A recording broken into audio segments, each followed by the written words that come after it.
Hi Lee, how are you? Hey, I'm good, Laura. How are you? Nice to see you and thank you very much for taking part. So tell us a little bit about you and your agency. Sure. So we're called No Brainer. We've been around, we'll be 10 years old next month, which is a massive milestone. And, we're looking forward to a nice birthday celebration for that. But we started out pretty much, it's me and another guy, Gary Jenkins, are the founders. The two of us, a couple of laptops, working in Gary's house, in a spare room. Used to clear his son's Lego off the desk, to get started every morning. And we've both got kind of real PR and journalism backgrounds. So we really started as a bit of a classic PR agency, but we always, had this vision of creative intelligence, and you'll see that's in our logo. That's something that we really wanted to bring to an agency environment and create something a bit different. And that's where kind of the SEO and digital elements of digital marketing essentially is what we wanted to do, to bring those worlds together. And then over the years, as we got more clients and we started to kind of, get bigger, we've been able to grow and add those things. So I would say now we really specialize in digital PR and PR, SEO and content, and we do social media and influencer marketing. Those 6 are our kind of core pillars of things that we really, really do. And we've got great partners that support us on other things, in and around that. But they're essentially what it is. And we describe ourselves as a search-driven content agency. So what started out as, real kind of PR clients has really evolved. And now we've got a great mix where certain clients are using us for everything. Certain clients will use us maybe for content and digital PR, and a real mix. But it's really exciting and a fast-paced industry. And I've always loved the agency side. So, no 2 days are ever the same, as we say. Yeah. And so you're 10 years in, or nearly 10 years in. At what point did you decide to become a B Corp?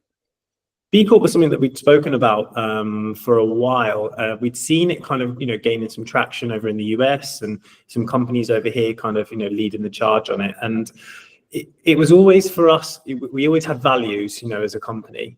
We call them the wired values, which is we, not I, ideas people, results focused, excellence is standard, and do the right thing.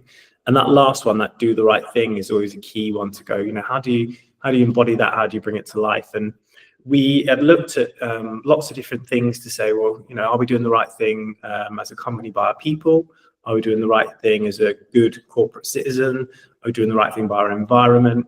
And it always felt quite tactical in terms of, we could do some of the stuff around recycling. That feels like a good thing to do for now. And we can go and support charity for a little bit. That feels like a good thing to do. And nothing really kind of brought it all together strategically. And then we found B Corp. And we looked into it, probably talking kind of early 2023, to really look properly and go, right, what's needed to achieve this? Like, how would we get kind of that status? Would we even be eligible? We literally started from the beginning. And the more that we looked into it, we thought this really aligns with the type of business that we are and the type of business that we want to be, because we're not perfect. There's always improvements to be made. And we decided from there that we were going to go for it. So yeah, that was early 2023 that we went, right, let's do this. So you will be coming up for recertification in which year? With the 3-year cycle, so it's going to be December 2026 will be the 1, 3, 4, 5, 6. Yeah. And what about your impact report? So you'll have done your first one, won't you? Yeah, I won't lie. That did kind of spring up on me at the end of last year. So I pulled something together just before Christmas, actually, and we kind of published that on the site. And I engaged a lot with the B Corp group to make sure that we were doing the right things, followed some of the formats there, and it was a really good point of reflection. So as much as I thought, oh wow, this is last minute, we have to pull this together, it was really useful to kind of go, well, how far have we come on some of those things we wanted to focus on, and what things do we still need to work on. A good example, one of the things we focus on is the supplier agreements that we do. So we already have some really good partners that share our values and our ethos. And obviously as a business, you work best when you've got those type of people around you. But actually putting a bit more of a framework around that, and making sure that from that point of view, they understood kind of what B Corp was all about, and how they agreed to adhere to some of the principles of that. We actually created real kind of standard supplier agreements that we're still evolving. You know, we want to add a bit more to that for the future, but actually getting a bit of structure around that and saying, well, we're actually going to support and work with other partners that share those values has been a really good piece of work as well. Fabulous. And tell me a little bit about your employees and their involvement in the initial process and then ongoing their kind of engagement with it. So we had a member of staff that was going to lead it at the beginning, and I was kind of working hand in hand with them. That member of staff then actually got another opportunity and left us kind of early 2023. So we just started the application process at that point. So I kind of was the obvious person to pick it up and run with it. Wasn't the intention at the beginning of the process, but we had engaged with staff really early on about kind of what B Corp was and why we thought it was good. And there was a real consensus across the group that actually that is, you know, that kind of makes sense, and that's the type of thing that we want to do. And we've done a lot of research as well into, you know, the types of businesses that people want to work for, those that are seen to do the right thing and, you know, look after their people, look after their suppliers, look after their clients and the planet and all the good stuff that comes with that. So it definitely felt like a good way to go. If I'm honest, then it did become a bit like plowing a lonely furrow throughout 2023, doing the application process and all the work kind of to bring that to life. And there was probably a lot more work in it than I anticipated, you know, bringing that together.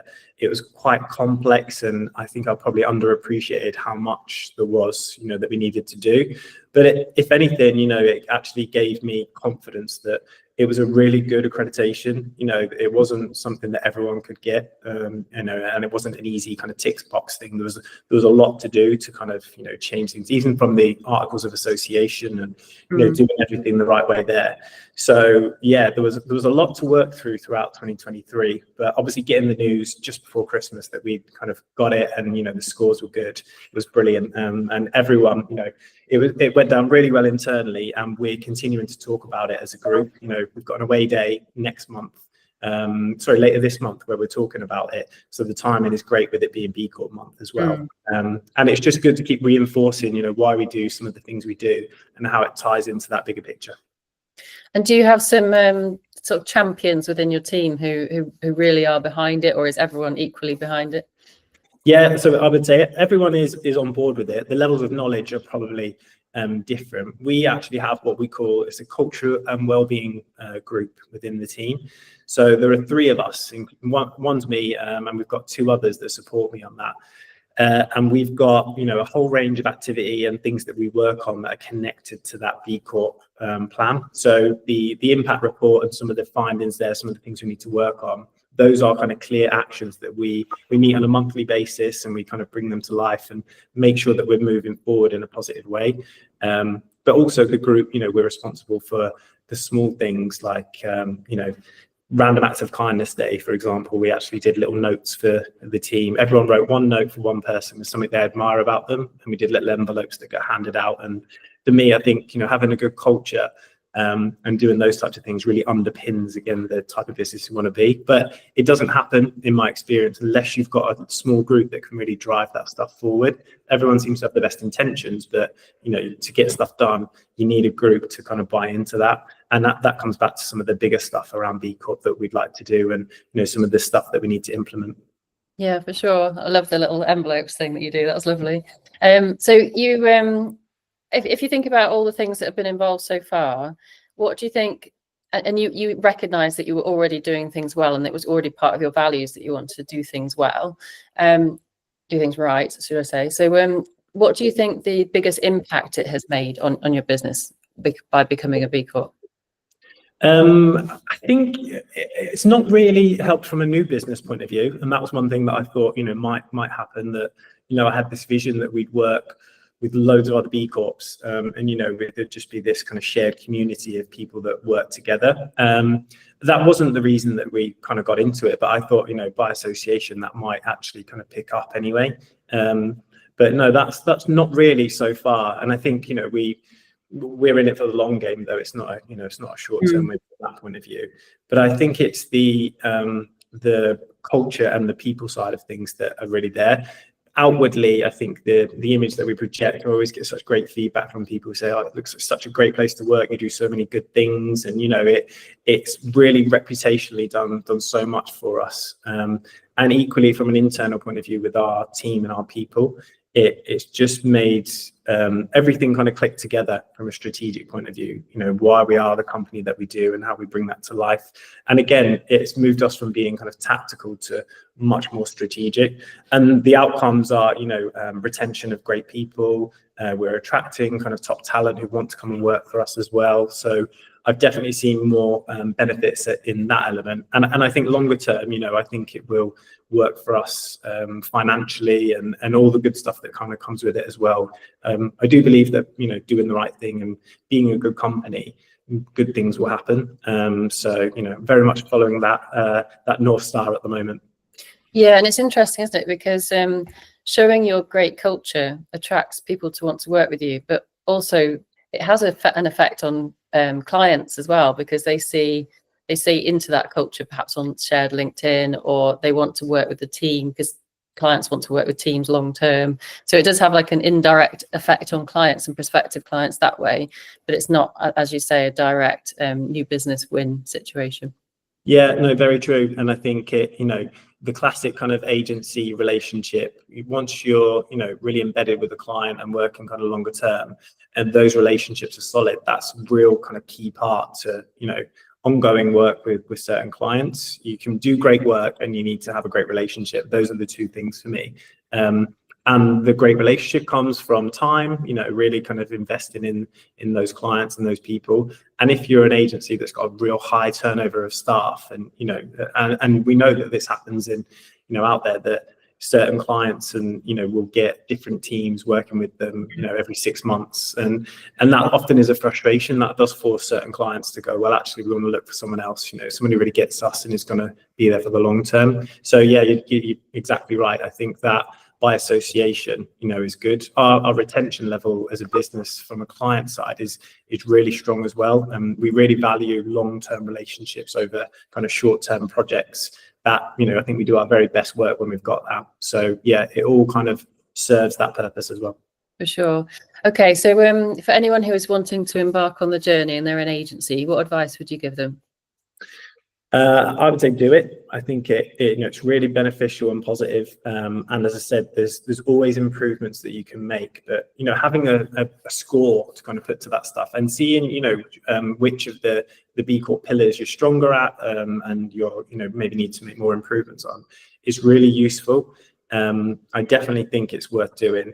I would say you need a small group to drive it forward, and you definitely need someone at the top of the business really invested and kind of behind that, because there's some big stuff you need to move on. There are things you need to change, so you really do need that. And the time is the other one. So as I said before, I think I probably underestimated how much there was to do in terms of the questionnaire, the interviews, all of the documentation you need to pull together. So there is a lot to do to get there. Again, the good thing is that really is validation that it's an accreditation worth getting. But really consider, have you got the time to take it forward, and have you got enough people in the group that can drive it? And if not, consider how you can take that forward and drive it forward in the right way. Brilliant. Thank you so much. That's been really useful, and I really enjoyed talking to you. Your away day, just finally. So it's in Bcorp month. Are you going to do anything about Bcorp on that away day?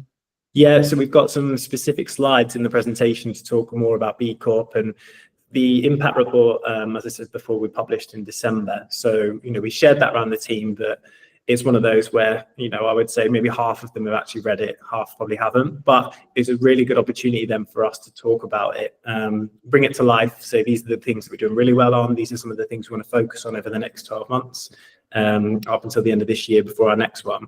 So it's going to be a great chance to do that. And we always do the away day somewhere, we go off site, we do something as a proper team every quarter.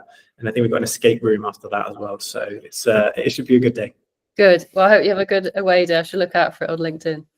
Cool. Thank you very much. All right. Take care. See you soon. Bye. Bye.